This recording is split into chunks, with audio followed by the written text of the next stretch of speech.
The tale of the Sabine Women is a foundational narrative of early Rome, marked by violence, unity, and transformation. This story begins with the abduction of the Sabine women and culminates in a powerful alliance that reshaped Rome's destiny. The abduction of the Sabine women, 750 BCE. During a festival hosted by Romulus, the Roman men abducted the Sabine women to secure wives for the new city. The Sabine men, unprepared, were powerless to prevent the abduction. This marked the beginning of a long conflict between the Sabines and Romans. The plea of the Sabine women, circa 746 BCE. After several years of integration into Roman society, a conflict erupted between the Sabines and Romans. In approximately 746 BCE, during a fierce battle, the Sabine women courageously intervened, placing themselves between their Roman husbands and Sabine fathers. Their pleas for peace stopped the fighting, leading to negotiations. The founding of Rome and the Roman-Sabine alliance, 745 BCE. Following the women's intervention, a peace agreement was reached. Romulus and Titus Tatius, the Sabine king, agreed to rule jointly over Rome. The union of the Romans and Sabines marked the beginning of a stronger, unified Rome. The Sabine women, once abducted, had become the bridge between two warring peoples, cementing a future built on cooperation rather than conflict. War with the Sabines and other tribes, or 752 BCE, 748 BCE. The abduction of the Sabine women not only caused internal tension, but also sparked wars with neighboring tribes. The first to strike was the king of the Canaanenses, whose forces invaded Roman territory. Romulus quickly responded, killing the king and capturing their city in a swift assault. To commemorate the victory, he dedicated Rome's first temple to Jupiter Feretrius and claimed the king's armor as spolia opaima, an honor reserved for a leader who kills an opposing commander in battle. Soon after, the Antiminates, another neighboring tribe, sought revenge. Romulus led the Roman forces again, defeating the Antiminates and capturing their town. Following the triumph, celebrated in 752 BCE, Roman settlers moved into Antiminae.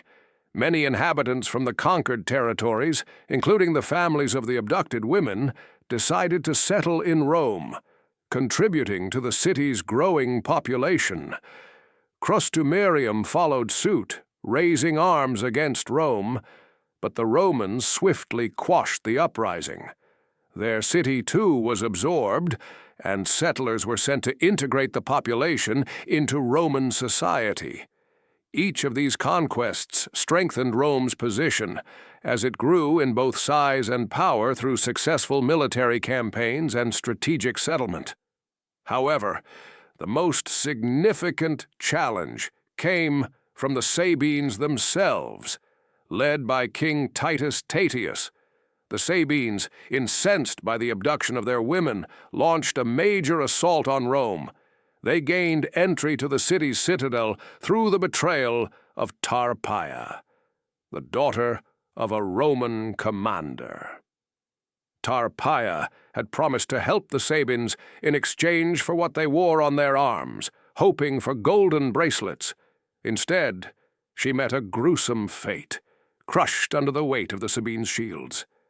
Her name became eternally tied to betrayal, and the Tarpeian Rock, where traitors were later executed, bore her legacy. The confrontation culminated in the Battle of the Lacus Curtius, where the Sabines clashed fiercely with Roman forces.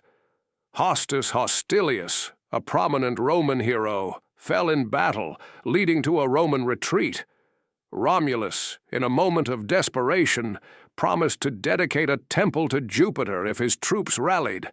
Inspired, the Romans pushed forward, and the Sabine commander, Mettus Curtius, was forced to flee. As the battle reached its climax, the Sabine women, now integrated into Roman society as wives and mothers, threw themselves between the warring armies. With desperate pleas, they urged their fathers and husbands to cease the violence that threatened to destroy their families. Their intervention, with emotional appeals to both sides, stopped the fighting. Moved by the women's courage, Romulus and Titus Tatius agreed to make peace. The two leaders decided to share power over a united Rome, with the Sabines settling on the Capitoline Hill. This marked the beginning of a new era of unity and strength for the city. The integration of the Sabines into Roman society laid the foundation for a powerful alliance that would see Rome's borders expand significantly, solidifying its future as a dominant force in the region. This alliance, forged in the aftermath of war, became a cornerstone of Roman strength. It transformed the city from a fledgling settlement into a formidable power capable of facing future challenges with a united front. Through both strategic victories and the unification of their peoples, Rome's future as a burgeoning empire was set in motion. The war between the Romans and Sabines, sparked by the abduction of the Sabine women, highlights the power of diplomacy and unity over conflict. Despite the violence, the Sabine women bridged two warring peoples, leading to peace and a stronger Rome. Their bravery teaches that lasting strength comes not from conquest, but from collaboration and understanding. The moral of the story is that reconciliation and compassion can heal even the deepest divides, turning enemies into allies and forging a stronger, unified future.